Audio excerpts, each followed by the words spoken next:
I should like to tell you that I have seen some of the experiments shown in this film actually carried out at the All-Russian Physiological Congress. As you can imagine, technique is everything. Besides such work as you are about to see, Ryukhonenko shares the credit for the methods of human blood transfusion which were first developed in the Soviet Union and are now practiced in this country, which have saved so many lives during the war. What enabled Soviet scientists to solve this problem? Long ago, science established the fact that animal organs and tissues isolated from the whole organism can be maintained in a living state. But in order to achieve this, special artificial conditions must be created.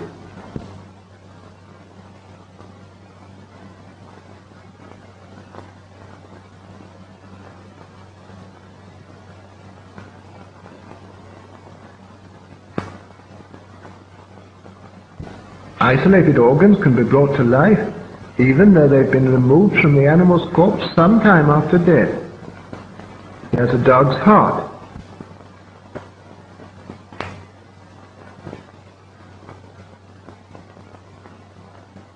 It can function as well in artificial conditions as in a living organism, and for this purpose, blood is introduced into the cardiac vessels.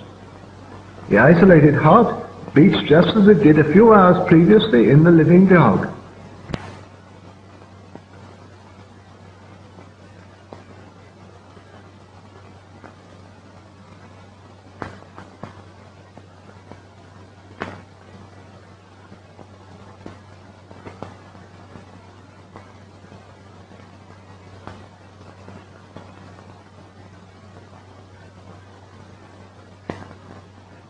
The following experiment is conducted on lungs taken from an animal.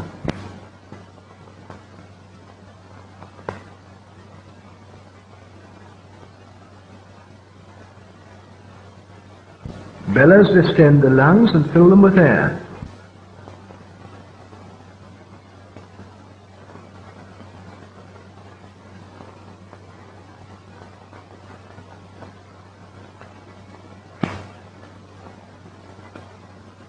The venous blood is forced into the lungs by the action of the pump.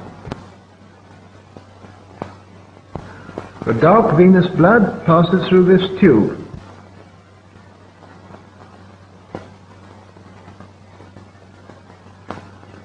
In the lungs, it takes up oxygen and becomes arterial blood.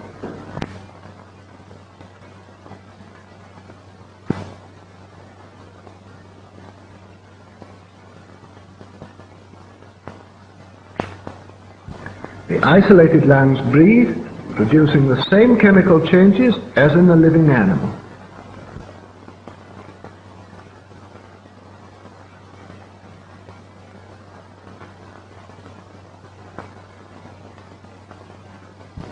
An animal's head can also live in the isolated condition. Here is the plan of the experiment.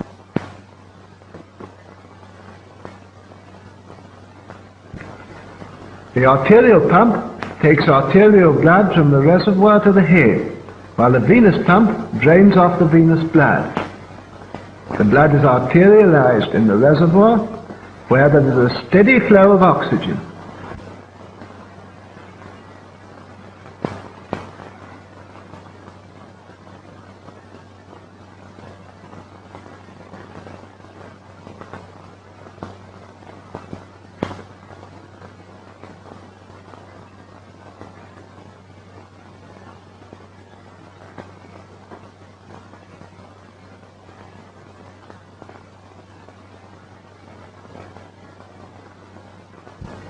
The artificial blood circulation ensures the metabolism necessary for the life of the head.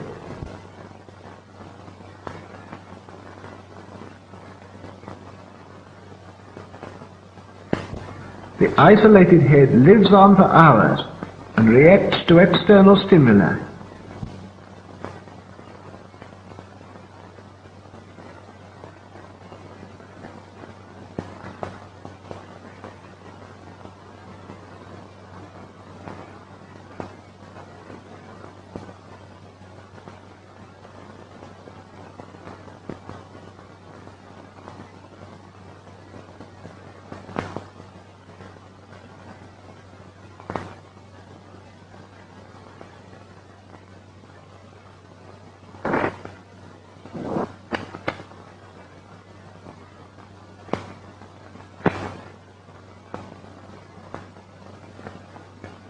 The isolated head even reacts to light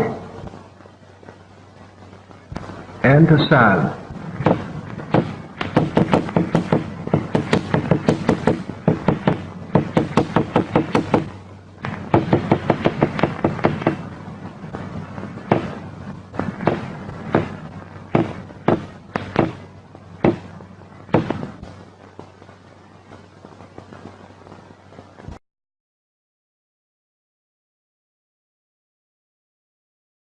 The revival of individual organs enabled scientists to proceed to experiment on reviving the whole organism. The revival of the whole organism can be achieved with the help of an apparatus called the auto-ejector.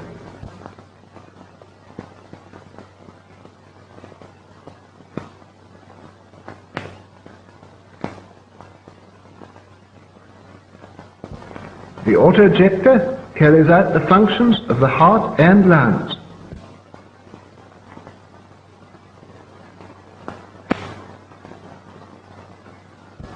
As we know, the heart, by its rhythmical contractions, supplies the body with arterial blood rich in oxygen.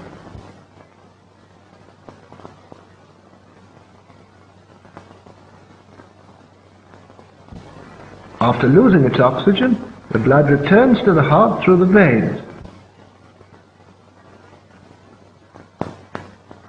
From them, it flows into the lungs, whence with a fresh supply of oxygen it returns to the heart, and thence flows into the arteries of the organism.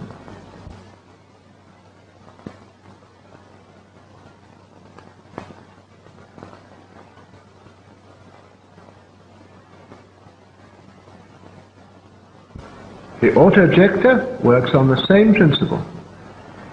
The apparatus includes a system of pumps for supplying blood and drawing it off.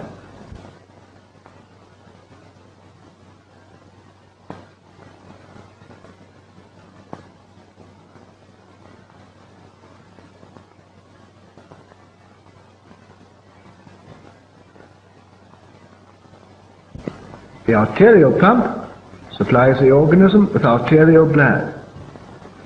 When the blood has given up its oxygen, the venous pump draws it back into the reservoir. Here, just as in the lungs, it's enriched with oxygen and returns into the organism. The blood passing into the arteries of the body ensures the necessary metabolism. In this way, the auto-ejector can perform the work of both the heart and lungs.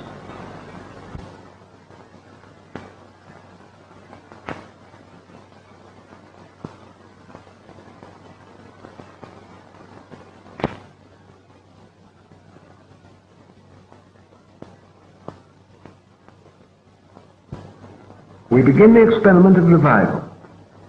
The experiment is carried out on a dog.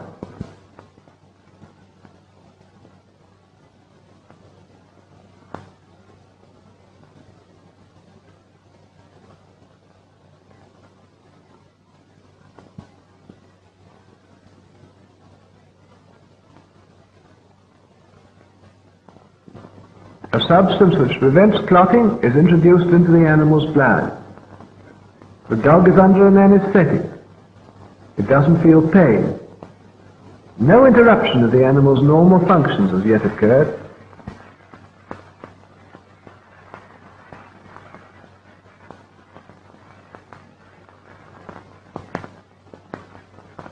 The dog reacts to touch. Its pupils are normal.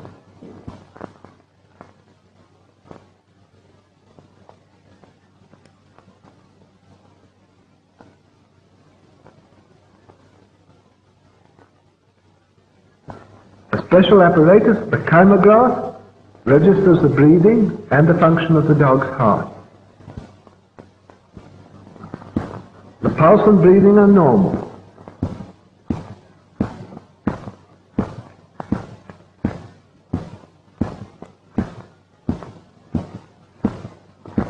The experiment begins. All the blood is drained out through the carotid artery.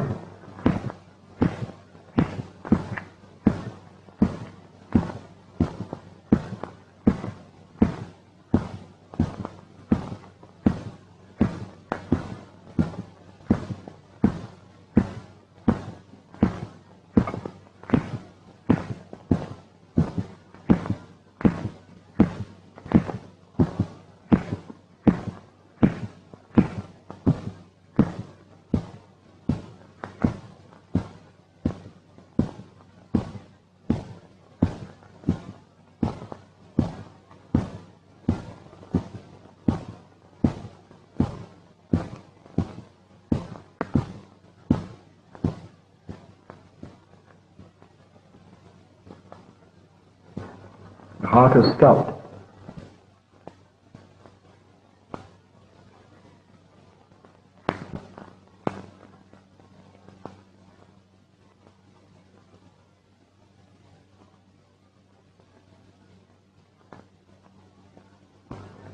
This is one of the animal's last gasps.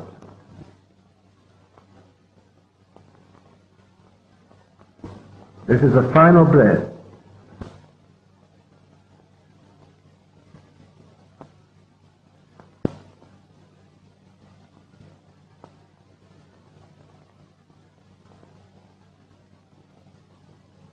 The dog is dead.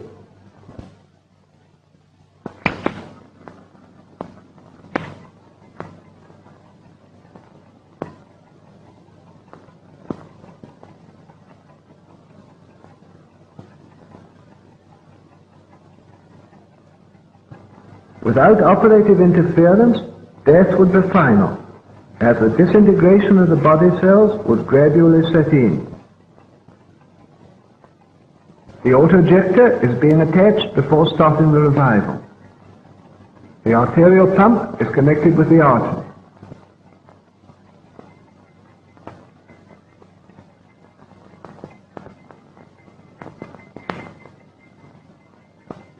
The venous pump is connected with the vein.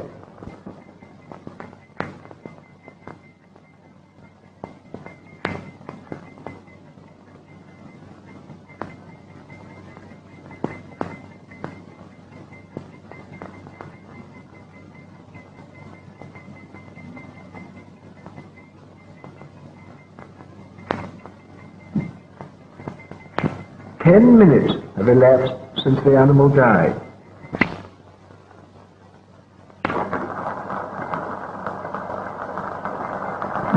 The blood removed from the animal is pumped back into its vessels by the autojector.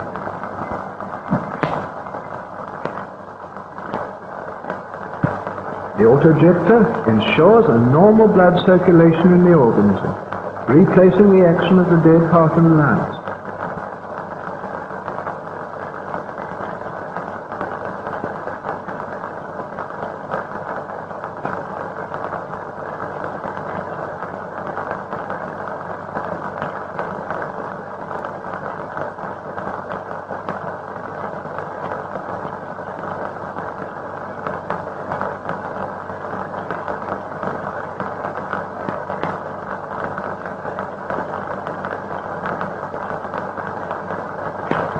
The artificial blood circulation gradually induces the heart to start beating again.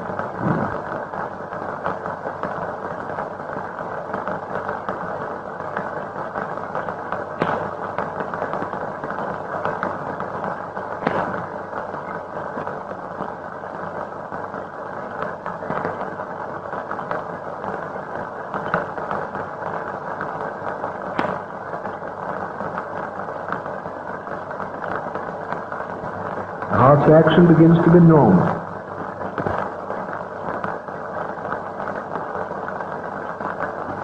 First sign.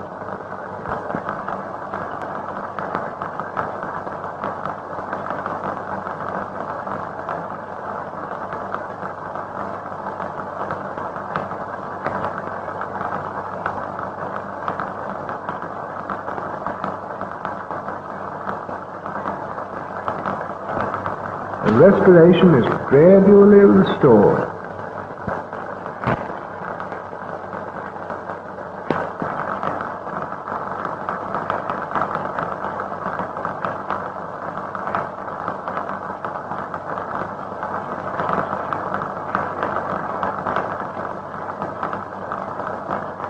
The dog breathes more normally and evenly.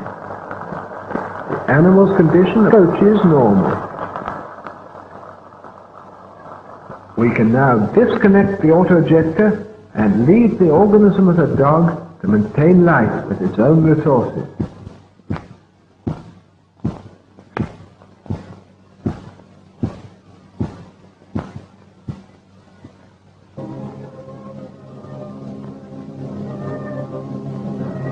The dog soon shakes off the effects of the anesthetic. The dog is still weak and can't move.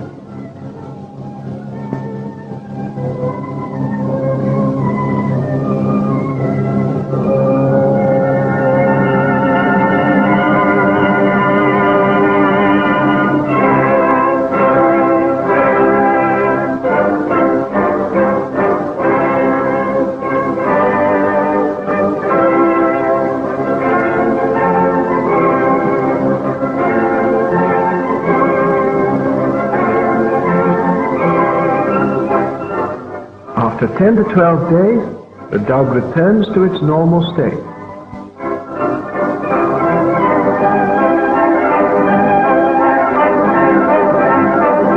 After the experiment, dogs live for years, they grow, they put on weight, and have families.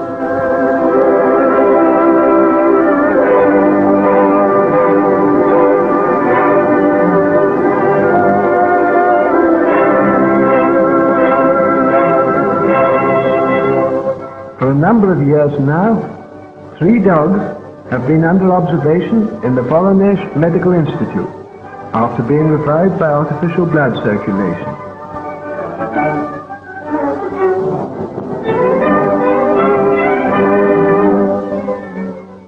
This dog, Bunny, was revived in 1939 after having been dead for 8 minutes.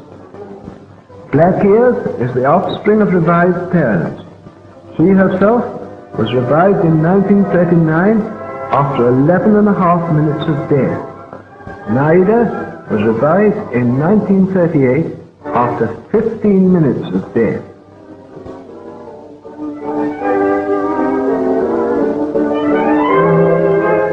These experiments on the revival of dogs have shown that the process has no harmful effect on the animal organism. The question of the revival of animals is one of the most interesting problems in physiology today. Experiments on revival have added to the valuable store of our knowledge of experimental medicine.